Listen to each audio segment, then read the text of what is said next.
Hello everyone, good morning. और हम लोग स्टार्ट कर रहे हैं क्लास 11 का chapter breathing and exchange of gases. यहाँ पे हम लोग पूरा completely NCERT line by line cover करेंगे। कंप्लीट इन्फॉर्मेशन, कहीं से कुछ भी मिसिंग नहीं होने वाला है। और एक साथ याद ये भी रखना है, क्योंकि ये चैनल का पर्पस यही है कि आप लोग को ऑनलाइन स्टडी देना बिल्कुल ऑफलाइन फीलिंग के साथ। तो ऐसा कैसे होगा?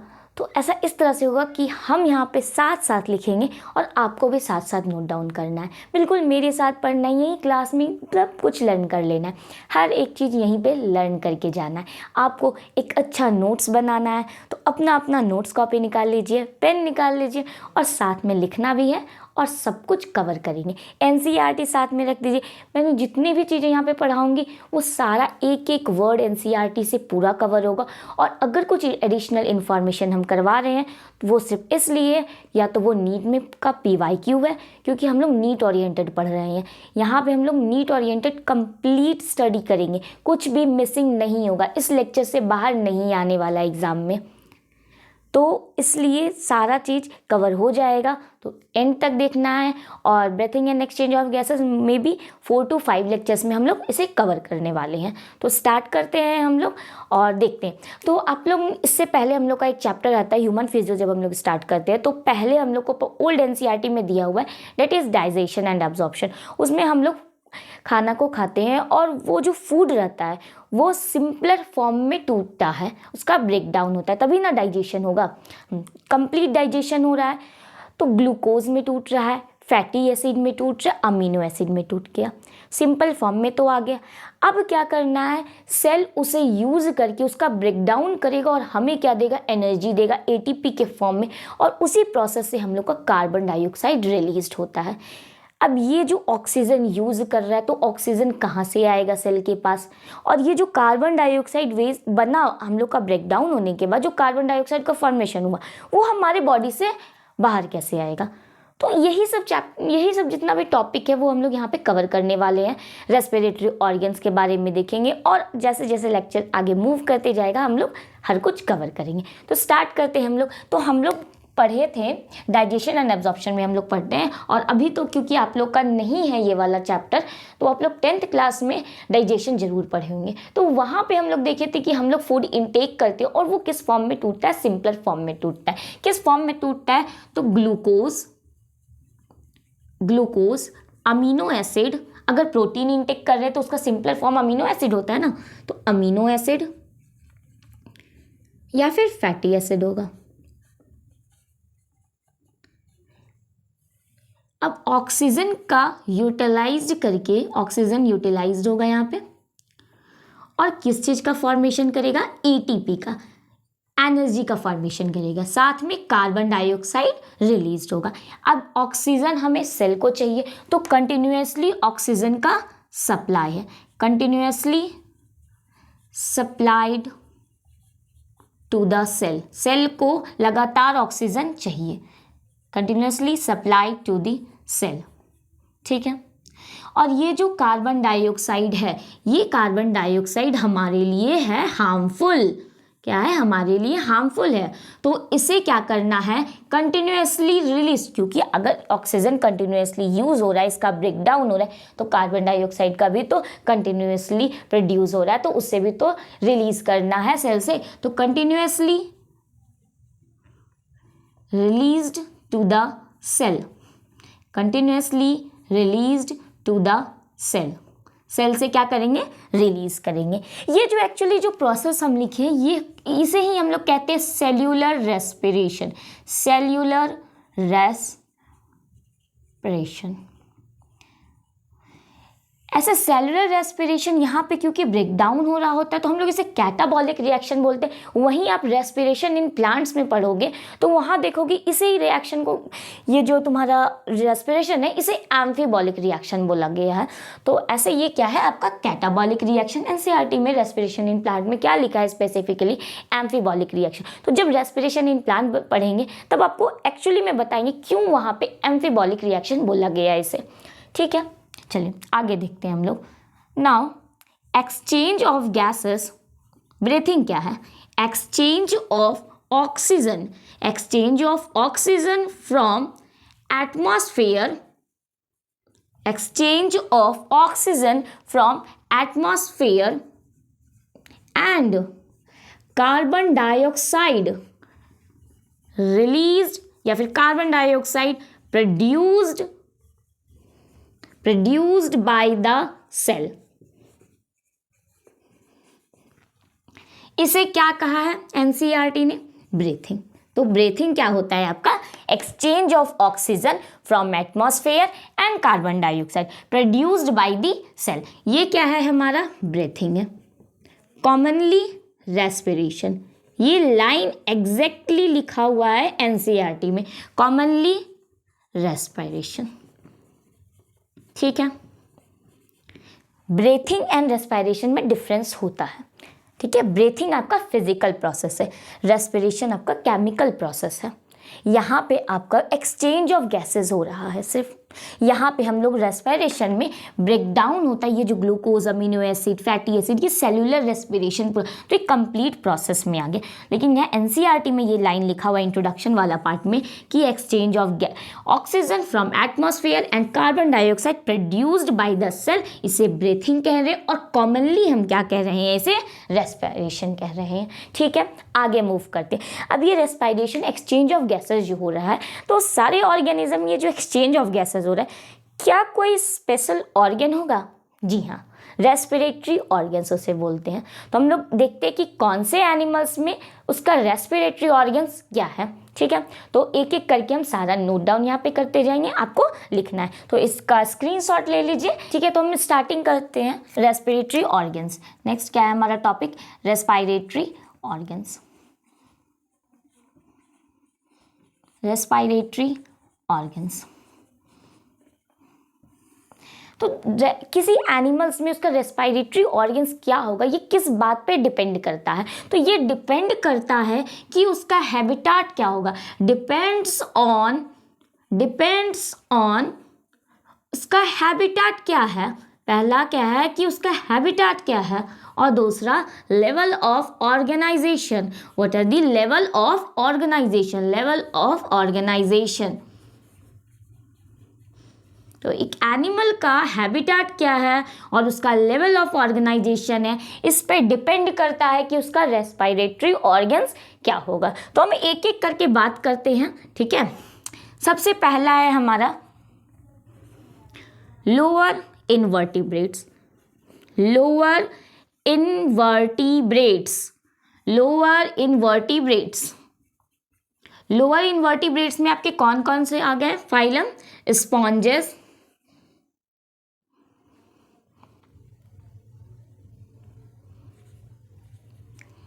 सीलेंट्रेट्स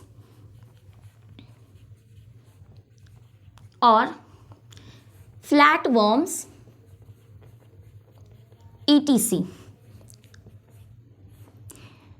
ये सब सारे आगे आपके लोअर इनवर्टिब्रेट। इनमें जो एक्सचेंज ऑफ गैसेस होता है, इनका जो रेस्पिरेटरी ऑर्गन्स है, तो इनमें कोई स्पेशल रेस्पिरेटरी ऑर्गन्स नहीं है, इनका बॉडी सरफेस से ही रेस्पिरेशन हो जाता है। बॉडी सरफेस से किस प्रोसेस से होगा? तो सिंपल डिफ्यूजन। किससे होगा? सिंपल डिफ्यूजन, सिंपल डिफ्यूजन से। ठीक है, दूसरा हम देखते हैं सेकेंड में क्या है हमारा? एनालिट्स। एनालिट्स में कौन से आ गए आपके? जैसे अर्थवर्म, ये सब सारा हो गया, नेरिस, लीच, अर्थवर्म्स। कैसे होगा? Moist skin, moist skin cuticle से, मॉइस्ट स्किन क्यूटिकल। नेक्स्ट है हमारा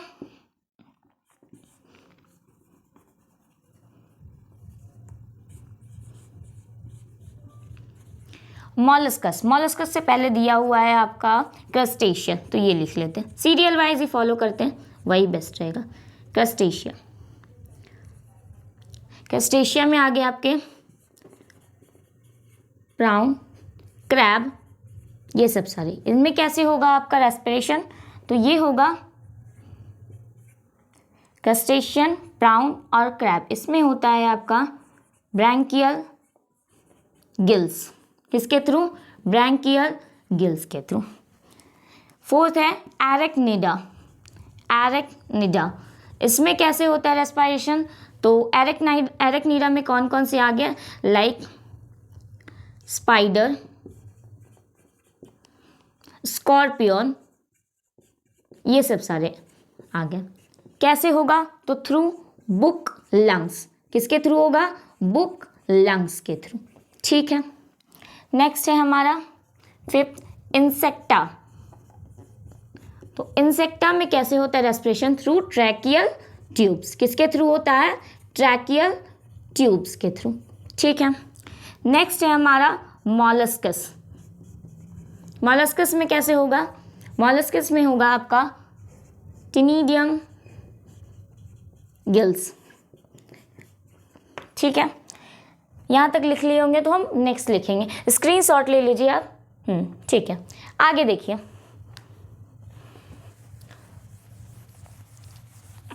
6 तक बता दिए।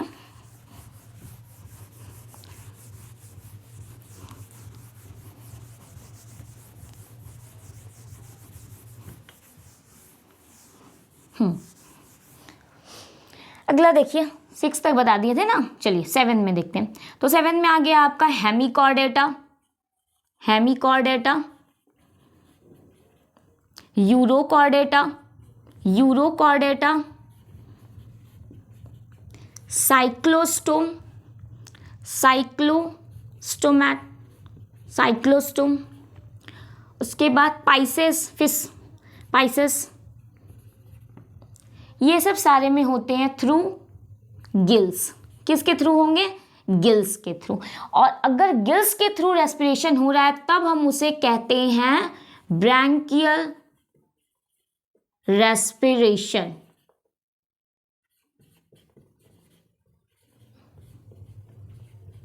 ठीक है, नेक्स्ट है हमारा एम्फीबिया, एम्फीबिया। एम्फीबियन में क्या होता है? अगर ये लंग्स के थ्रू भी रेस्पिरेशन करते हैं और अपना स्किन के थ्रू कर रहे हैं, तो अगर लंग्स के थ्रू रेस्पिरेशन हो रहा है तब हम इसे कहते हैं पल्मोनरी, पल्मोनरी, पल्मोनरी रेस्पिरेशन। ठीक है, ओके मैम, आगे बताइए।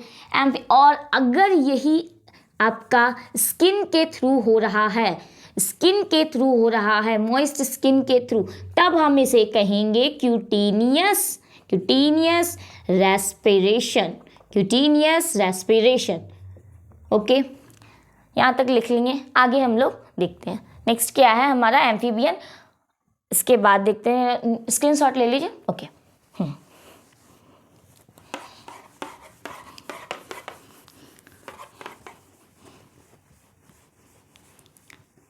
थोड़ा सा ये पार्ट लर्न करने का है, उसके बाद फिर वैसे भी लर्न तो करना ही रहता है। हम लोग एनिमल किंगडम में थोड़ा डिटेल में पढ़ते हैं, यहाँ पे पार्ट है तो हम अभी सारा बता दे रहे कौन कौन सा ऑर्गन रहता है। जितना भी हम बताए हैं वो एनसीईआरटी में, और जो एडिशनल बता रहे हैं वो प्रीवियस ईयर क्वेश्चन है, तो स्किप तो बिल्कुल नहीं करना है। जितना बता रहे हैं it's more than sufficient for all the boards exam and NEET also. अगला हम लोग देख रहे हैं birds, reptiles, birds, reptiles, birds, apes और मैमल्स। मैमल्स, इनमें जो रेस्पिरेटरी ऑर्गन्स होता है वो क्या है? वो है लंग्स। ठीक है, लंग्स के थ्रू हो रहा है, क्या कहेंगे? बोलिए, पल्मोनरी रेस्पिरेशन, पल्मोनरी रेस्पिरेशन। ठीक है मैम, आगे बताइए। तो एनसीईआरटी में लिखा हुआ है लंग्स को कि this is a vascularized bag, vascularized bag, हम भी लिख लेते हैं, है ना, वस्कुलराइज्ड बैग है, बैग लंग्स। ठीक है, ये आपका रेस्पिरेटरी ऑर्गन जितना भी था वो सारा हम बता दिए, जो भी रेस्पिरेटरी ऑर्गन जितना भी था वो सारा कवर हो गया। स्क्रीनशॉट लेना ले लीजिए, वरना नोट डाउन कर लीजिए। ठीक है, आगे देखते हैं हम लोग।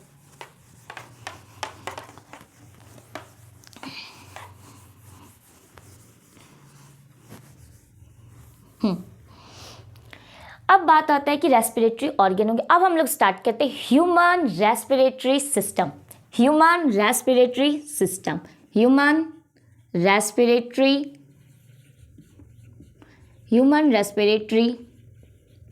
सिस्टम। ह्यूमन रेस्पिरेटरी सिस्टम को हम लोग 2 पार्ट्स में डिवाइड कर देते हैं। पहले एक में हम लोग पढ़ेंगे respiratory, the respiratory tract, the respiratory tract, और दूसरा में लंग्स।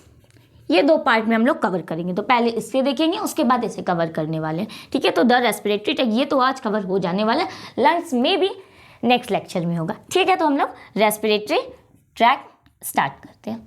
क्या क्या इसमें आता है हम लोग डिटेल में देखेंगे। यहाँ तक लिख लिया।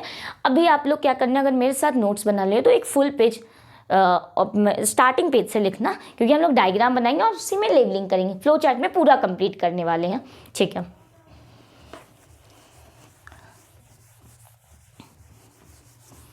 इसे इरेज कर देते हैं, थोड़ा स्पेस मुझे चाहिए इसके लिए। अभी जो बनाने वाले हैं तो इसको मेरे साथ साथ बनाना। ये बन गया हमारा शामू। अच्छा नहीं है क्या? चलो ठीक ही है, काम चल जाएगा, है ना। बिल्कुल काम तो चल जाएगा मैम। ये हो गया नाक की आगे वाली 2 नॉस्ट्रिल, है ना। नाक में उंगली नहीं डालते हैं। ये क्या हो गया, तुम्हारा नॉस्ट्रिल। ये हम पैलेट बना दिए। अभी एक एक करके लेवलिंग करेंगे, ठीक है। ये क्या है आपका, ये जो हमने ओपनिंग बनाया इसे हम लोग कह रहे हैं एक्सटर्नल नॉस्ट्रिल। ये क्या है, external nostril, external nostril, external nostril, ठीक है। ये फर्स्ट नंबर में एक्सटर्नल नॉस्ट्रिल, इसके बारे में थोड़ा लिखते हैं। तो ये 1 पेयर में होते हैं, एक और एक, 2 यानी कि 1 पेयर, है ना। तो 1 पेयर में होते हैं, 1 pair. Opening above the upper lip, opening above the upper lip। ये क्या बता रहे हैं मैम, ये नहीं पता होगा। अपर लिप और यहाँ पे नॉस्ट्रिल है, ओपनिंग हो रहा है, ठीक है। यहीं से हम लोग क्या करेंगे, एयर इंटर होगा हमारा, तो यहाँ से एयर क्या होगा, अंदर आएगा, ठीक है, एयर इंटर होगा। ये हो गया एक्सटर्नल नॉस्ट्रिल। अब इसके बाद यहाँ पे जो स्पेस है इसे हम लोग बोलते हैं नेजल पैसेज। इसे क्या बोलते हैं हम लोग, नेजल पैसेज। तो दूसरा में आ गया हम लोग का नेजल पैसेज। क्या आ गया, नेजल पैसेज, ठीक है। एक्सटर्नल नॉस्ट्रिल से कहाँ गया, नेजल पैसेज की बात। उसके बाद यहाँ पे गया कहाँ, आपका 3rd नंबर में नेजल चैम्बर। कहाँ गया, नेजल चैम्बर। और नेजल चैम्बर के बाद यहाँ पे कुछ सेल्स लगे होते हैं। ये एक्चुअली स्मेल के लिए रिस्पॉन्सिबल होते हैं और ये म्यूकस रिलीज करते हैं, ठीक है। तो यहाँ पे म्यूकस, इसे बोलते हैं हम लोग ऑल्फैक्टरी रीजन। क्या कहते हैं, ऑल्फैक्टरी रीजन, ऑल्फैक्टरी रीजन। ये क्या है, सेंस ऑफ स्मेल। क्या करते हैं, स्मेल को सेंस करते हैं, सेंस ऑफ स्मेल। तो जब सर्दी होता है ना, जुकाम होता है, तो यही जो ऑल्फैक्टरी रीजन है, यहाँ के जो सेल्स है, ये म्यूकस ज़्यादा रिलीज करें, या म्यूकस ज़्यादा हो जाता है। तो इसी वजह से हम लोग को स्मेल हम लोग नहीं ले पाते हैं, पता नहीं लगता कि क्या बना हुआ है घर में, है ना। राजमा चावल बना है या नहीं, मतलब बनता है तो भी पता नहीं लगता है, हम लोग बस खाते हैं तभी पता लगता है, हाँ ठीक है चलो राजमा चावल बना है घर में, है ना। तो ये हो गया तुम्हारा सेंस ऑफ स्मेल के लिए। आगे बढ़ते हैं हम लोग, देखते हैं अब ये वाला जो आपका रीजन है, ये जो रीजन है यहाँ पे इसके नीचे में, ये जो रीजन है इसमें, इसे हम लोग कह रहे हैं नेजोफेरिंक्स, नेजोफेरिंक्स, ठीक है। और यहाँ पे जो तुम्हारा रीजन है इसे हम लोग कह रहे हैं लैरिंगोफेरिंक्स, लैरिंगोफेरिंक्स। और ये दोनों को मिला के हम क्या कह रहे हैं, नेजोफेनिक्स या मीजोफेनिक्स होता है, फिर लैरिंगोफेनिक्स, यहाँ पे इसे हम कह रहे हैं फेनिक्स। क्या करता है ये, तो फेनिक्स का काम यही है कि ये कॉमन पैसेज है फूड एंड एयर का, common passage of food and air, common passage of food and air, common passage of food and air. Food and air का ये क्या है, आपका कॉमन पैसेज होता है। ठीक है, आगे देखो, अब यहाँ पे हम लोग का आता है, ये वाला रहता है आपका ईसोफेगस। क्या है, ईसोफेगस यानी कि फूड पाइप। तो इसके बारे में हम लोग को नहीं भी जानना है, हम लोग को तो इससे मतलब है ना। इसको थोड़ा इस तरह से बनाते हैं, है ना, इससे मतलब है हम लोग को, ये हम बना रहे हैं ट्रैकिया, लैरिंग्स, और उसके बाद आपका विंड पाइप कह लो, विंड पाइप। ठीक है, और ये आगे जाके डिवाइड हो जाता है। ठीक, तो ये हम लोग का क्या है, ये जो ओपनिंग है विंड पाइप का, ओपनिंग जो है ट्रैकिया का, उसे हम लोग कहते हैं ग्लॉटिस। क्या कहते हैं, ग्लॉटिस। ठीक है, और यहाँ पे एक फ्लैप जैसा रहता है, फ्लैप लगा होता है, कार्टिलिजीनियस फ्लैप होता है। ये क्या करता है, जब हम लोग खाना खा रहे हैं तो खाना खाने के टाइम विंड पाइप में फूड ना चला जाए, इससे प्रिवेंट करने के लिए ये जो ढक्कन है ना, जैसे कि मानो ये मेरे पास बॉटल तो यहाँ पे नहीं है, चलो ये बॉटल है मानो, ठीक है, ये बॉटल है। अब अगर जब हम खाना खा रहे हैं तो फूड पाइप में ही जाना चाहिए, क्योंकि फेनिक्स तो कॉमन रीजन है, यहाँ से दो आपका पैसेज है जा रहा है, एक फूड पाइप है, एक विंड पाइप है, तो खाना इंटर हुआ, अब फूड पाइप में ही जाना चाहिए, विंड पाइप में नहीं चला जाना चाहिए। तो उसके लिए यहाँ पे एक ढक्कन लगा हुआ है, जब हम लोग खाना खाते हैं तो ये इस तरह से बंद कर लेता है, तो आपका विंड पाइप क्लोज हो गया, तो फूड किधर चला गया, आपका ईसोफेगस में चला गया। समझ आया, ठीक है। तो ये फ्लैप का यही काम होता है, तो ये बंद हो जाता है। इसे हम लोग कहते क्या है, तो इसे कहते हैं हम लोग एपिग्लॉटिस। क्या कहेंगे, एपिग्लॉटिस, एपिग्लॉटिस। क्या इसका फंक्शन होता है देखेंगे जरा, तो एपिग्लॉटिस का फंक्शन जो है वही बता दिए ना, कि फ्लैप बंद हो जाता है, प्रिवेंट करता है एंट्री से। तो ये आपका कार्टिलिजीनियस फ्लैप है, कार्टिलिजीनियस फ्लैप है जो प्रिवेंट करता है, prevent the food enter into larynx during swallowing, जब हम लोग खाना निगल रहे हैं, swallowing। ठीक है, ये क्या होता है, थिन इलास्टिक कार्टिलेज का बना हुआ है, थिन इलास्टिक कार्टिलेज का बना होता है, थिन इलास्टिक कार्टिलेज का बना हुआ है। ठीक है, ये एपिग्लॉटिस के बारे में बता दिए। अब नेक्स्ट देखो, ये है लैरिंग्स। क्या है, लैरिंग्स। लैरिंग्स इसे ही हम लोग वॉइस बॉक्स कहते हैं ना। ये क्या है अगला हम लोग का, लैरिंग्स। तो लैरिंग्स जो होता है वो 9 कार्टिलेज का बना होता है, तो टोटल 9 इन नंबर, टोटल 9 होता है। कार्टिलिजीनियस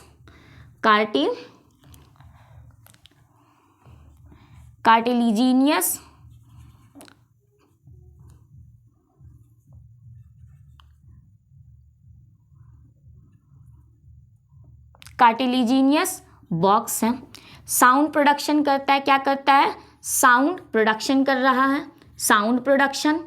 ठीक है, साउंड प्रोडक्शन कर रहा है, इसीलिए इसे हम लोग क्या कह रहे हैं, वॉइस बॉक्स कह रहे हैं। क्या कह रहे हैं, वॉइस बॉक्स। क्यों कह रहे हैं, क्योंकि ये साउंड प्रोड्यूस करे, तो साउंड प्रोडक्शन कर रहा है। अब ये जो तुम्हारा लैरिंग्स है, विंड पाइप है, इसमें लगा होता है कुछ रिंग्स लगे होते हैं, हाफ इस तरह से हाफ कवर किए हुए, पूरा कवर नहीं, राउंड सर्कल नहीं होता है, हाफ सी शेप का रिंग होता है। इस तरह से जैसे ये है ना, तो हाफ आगे में लगा हुआ है, पीछे साइड से नहीं है, इस तरह से कवर किए हुए, इस तरह से कवर किए हुए। देखो ये सी शेप का होता है, सी शेप का इस तरह से कवर किए हुए रहता है, समझे। तो यहाँ इसको कवर किए हुए हैं।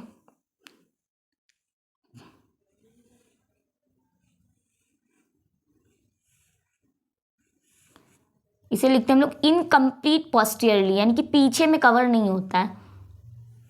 अब इसका काम क्या है, तो इसे हम लोग कह रहे हैं क्या, ट्रैकिया के पास क्या है, ट्रैकिया हैज़, ये ट्रैकिया है, तो ट्रैकिया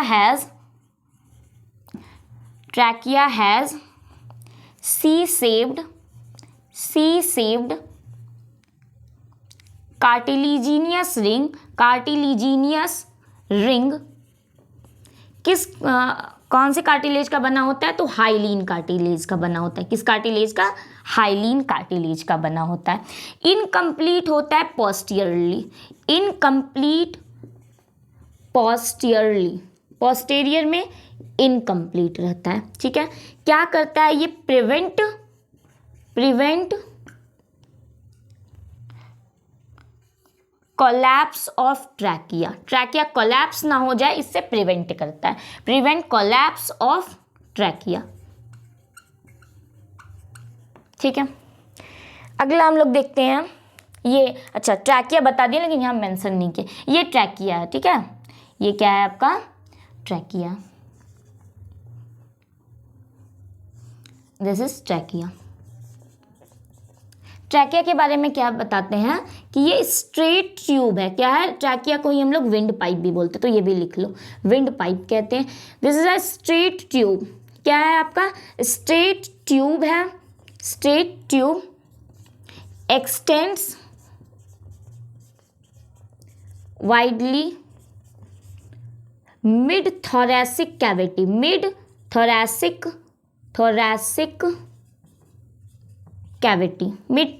कैविटी। अभी समझाते, और एक पॉइंट और इसका लिखना था, यहाँ विजिबल नहीं होगा, मिड थोरैसिक कैविटी यहाँ पे लिख देते हैं, इसके आगे में ना, इधर लिख दे रहे हैं, at T5 level trachea divides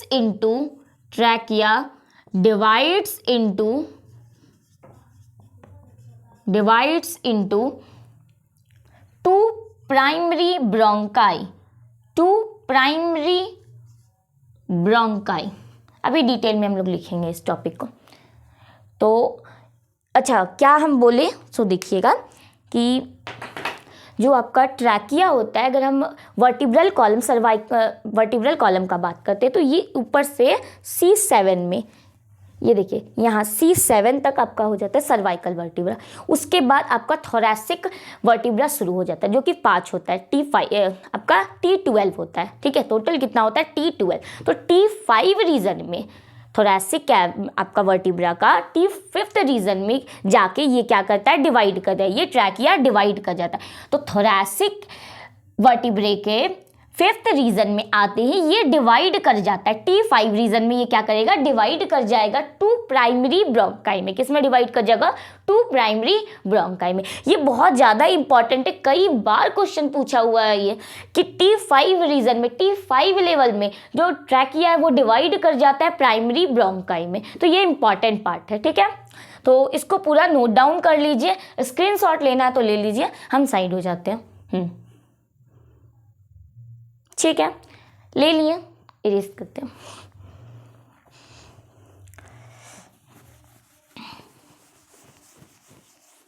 आगे का हम नेक्स्ट लिखते हैं।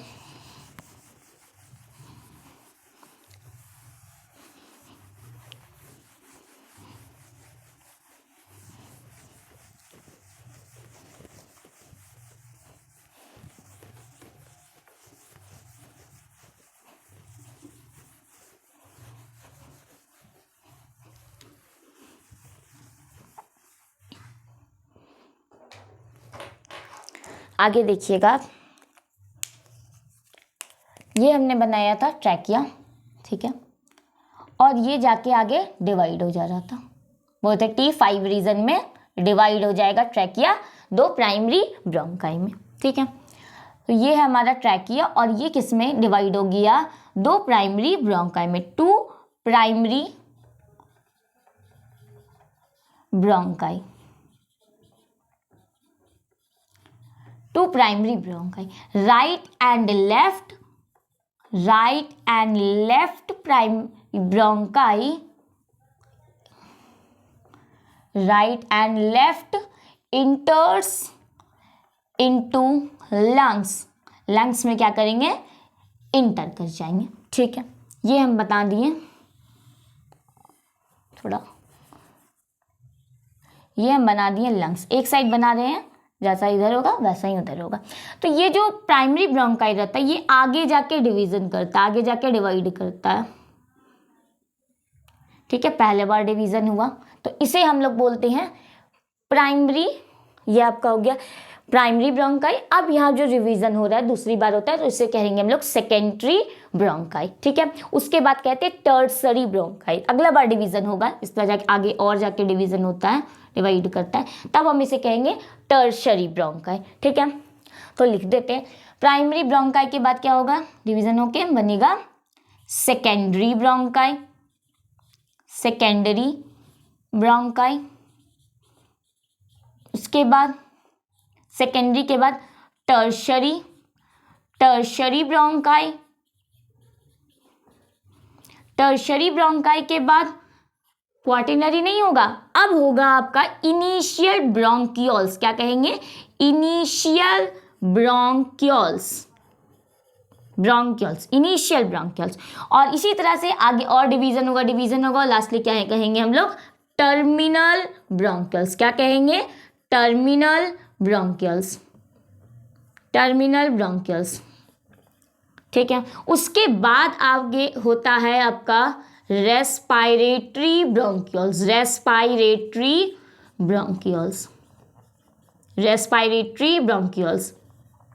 और उसके बाद किसमें अल्टीमेटली एंड होता है, एल्वियोलस। सिंगुलर है तो एल्वियोलस, प्लूरल है तो एल्वियोलाई। ठीक है, तो एल्वियोलस में क्या होता है, एल्वियोलस देखते हैं हम। तो ये हो गया प्राइमरी ब्रोंकाई, एक बार डिवीजन हुआ प्राइमरी ब्रोंकाई, दूसरा बार हुआ सेकेंडरी, तीसरा बार हुआ टर्शरी। इसी तरह से आगे और डिवीजन होता है आगे जाके, तो वहीं पे हम लोग कहते हैं इनिशियल ब्रोंकियोल्स, टर्मिनल ब्रोंकियल। और ये आगे डिवाइड करते करते अल्टीमेटली लास्टली में क्या बनाता है, एक बैग लाइक स्ट्रक्चर बनाता है, थैला की जैसा स्ट्रक्चर बनाएगा, जिसे हम लोग कहते हैं एल्वियोलस। क्या कहते हैं, एल्वियोलस। ये क्या है आपका, एल्वियोलस। ठीक है, एल्वियोलस हो गया। देखिए ये आपका सारा बताती है। अब इसमें ये जो आपका primary, secondary, tertiary, initial bronchiole और टर्मिनल ब्रोंकियोल्स, इसे हम लोग कहते हैं, ये आपका ट्रैकिया से लेके यहाँ टर्मिनल ब्रोंकियोल्स तक क्या कहलाता है, कंडक्टिंग पार्ट कहता है। ये रेस्पिरेटरी पार्ट और एल्वियोलस जो है, रेस्पिरेटरी ब्रोंकियोल्स और एल्वियोलस जो है उसे हम लोग रेस्पायरेटरी पार्ट बोलते हैं, रेस्पायरेटरी पार्ट। तो कंडक्टिंग पार्ट होता है और एक रेस्पायरेटरी पार्ट। कंडक्टिंग पार्ट में एयर आ रहा है, ह्यूमिडिफाई हो रहा है, ट्रांसपोर्ट कर रहा है, सब कुछ कर रहा है।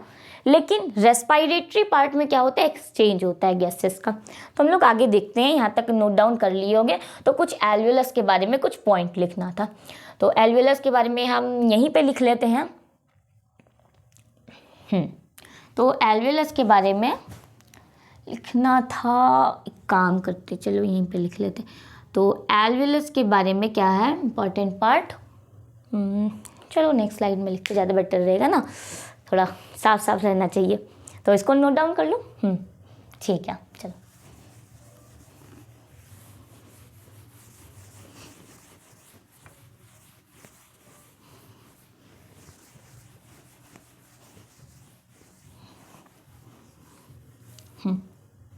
तो आगे देखते हैं हम लोग क्या बताना था। एल्वियोलस के बारे में बता रहे थे, कुछ इंपॉर्टेंट पॉइंट है उसको जरा लिख लेना। तो आपका एक्सटर्नल नॉस्ट्रिल से लेके एक्सटर्नल नॉस्ट्रिल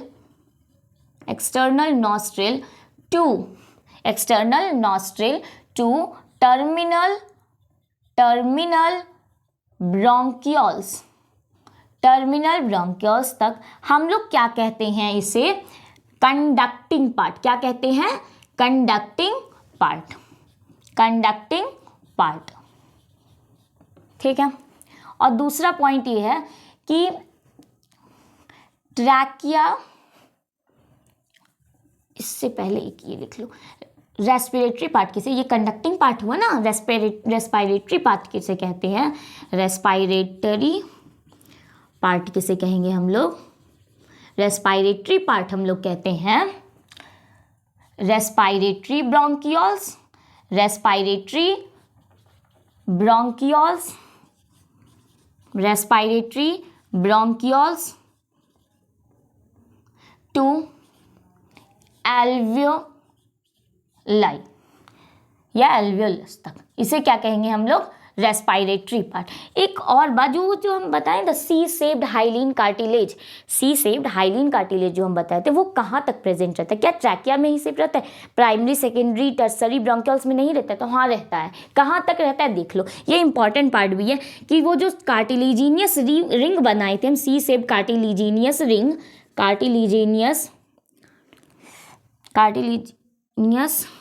रिंग जो हम बनाए थे वो आपका कहाँ तक प्रेजेंट रहता है, वो आपका रहता है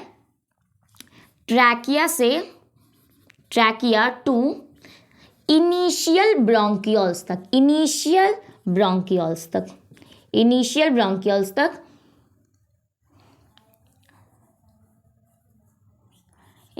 ब्रोंकियोल्स तक क्या रहता है आपका, cartilaginous ring, C shaped cartilaginous ring. ये तो 3 पॉइंट इंपॉर्टेंट था।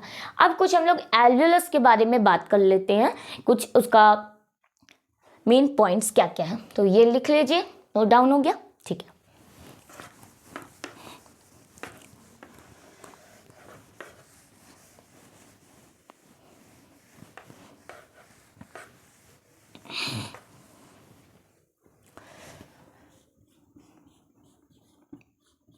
एल्वियोलस के बारे में कुछ इम्पॉर्टेंट बात, तो ये हम बना रहे हैं, ये हो गया एक एल्वियोलाई बना लेते हैं, है ना, और यहाँ पे ये क्या है, blood vessels,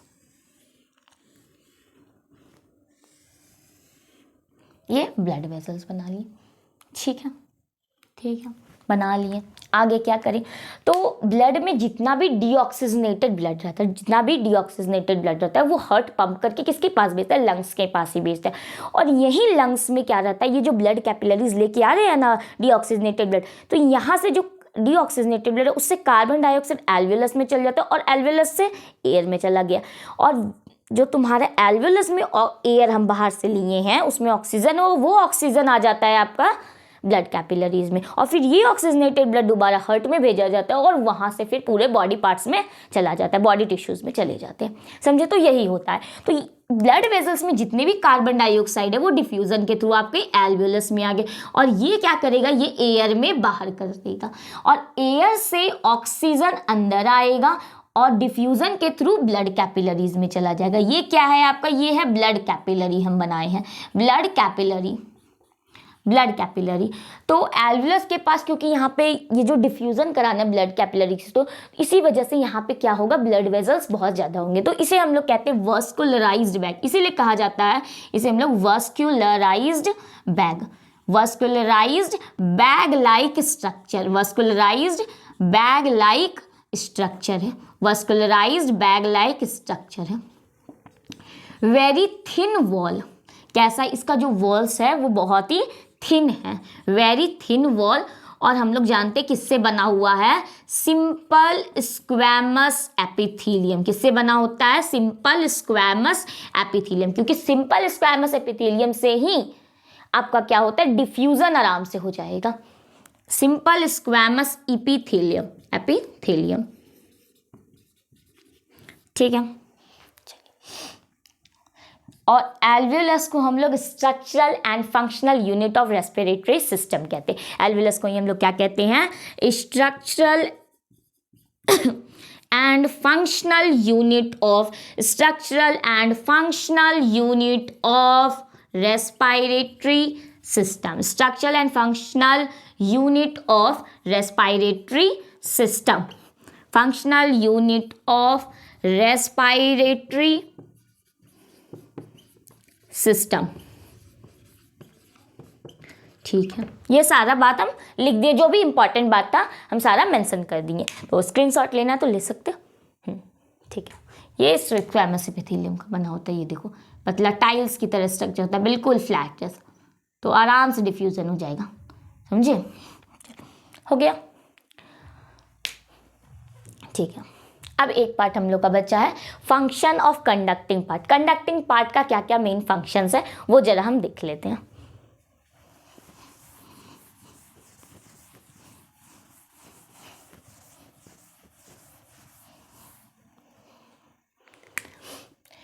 function of conducting part. तो कंडक्टिंग पार्ट कहाँ से कहाँ तक बताए थे? ट्रैकिया से लेके इनिशियल ब्रोंकियल नहीं, ट्रैकिया से लेके आपका कहाँ तक था? टर्मिनल ब्रोंकियल्स तक हम लोग कंडक्टिंग पार्ट बोलते हैं। क्या इसका मेन फंक्शंस होता है वो जरा देखते हैं।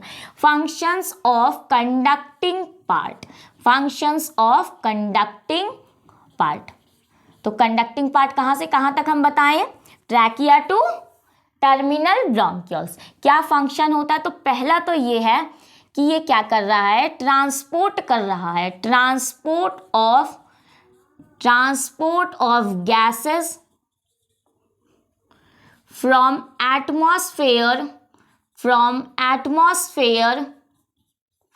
Atmosphere to alveoli. ठीक है, दूसरा क्या कर रहा है? Humidifies and bring the air to body temperature. जो हम लोग अगर सांस ले रहे हैं, एयर जो हम लोग इनहेल कर रहे हैं, अगर वो ज़्यादा बहुत गर्म है या फिर काफ़ी ठंडा एयर है तो उसे बॉडी टेम्परेचर में लाने में हेल्प करता है। ये कंडक्टिंग पार्ट यही करता है, ये समझे? तो humidifies and bring the air to body temperature.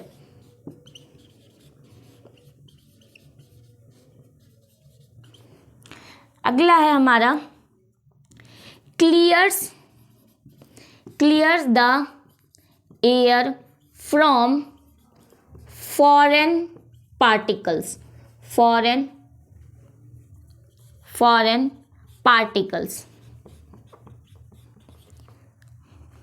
कैसे करेगा? तो इसके पास होता है सिलिएटेड एपिथेलियम, अभी बता रहे हैं। देखो ये जो कंडक्टिंग पार्ट रहता है यहाँ पे होता है सिलिएटेड एपिथेलियम। सिलिया का काम क्या होता है? ये बीट करता है एक डायरेक्शन में, जिसकी वजह से अगर कोई फॉरेन पार्टिकल्स इंटर करता है तो उसे क्या करेगा? बाहर कर देगा। तो क्लियर करता है, क्या करता है? क्लियर्स कर रहा है एयर को, किससे? फॉरेन पार्टिकल्स से। ठीक है, तो यहाँ तक हम लोग अभी कंप्लीट किए, इसको नोट डाउन कर लीजिए। ठीक है, तो नेक्स्ट आगे का हम लोग लंग्स इसके बाद देखेंगे, तो वो नेक्स्ट लेक्चर में कंप्लीट करेंगे। और यहाँ तक जितना हम करा दिए नेक्स्ट क्लास में रिवाइज करके आना, नोट्स कंप्लीट कर लेना, और जितना हो पाएगा हम लोग लास्ट में क्या करेंगे? चैप्टर कंप्लीट कर लेते हैं, उसके बाद हम लोग PYQs सेशन करेंगे। तो उसमें सारा जितना भी प्रीवियस ईयर क्वेश्चन होगा उसको हम साथ में लाइव हम लोग आके डिस्कस करेंगे, सारा का एक एक पार्ट को, कुछ भी मिस नहीं होने वाला है। तो सब्सक्राइब कर लेना फॉर नेक्स्ट लेक्चर, ठीक है, ताकि जब भी लेक्चर आए तो आपके पास नोटिफिकेशन चला जाए। Thank you so much, bye bye.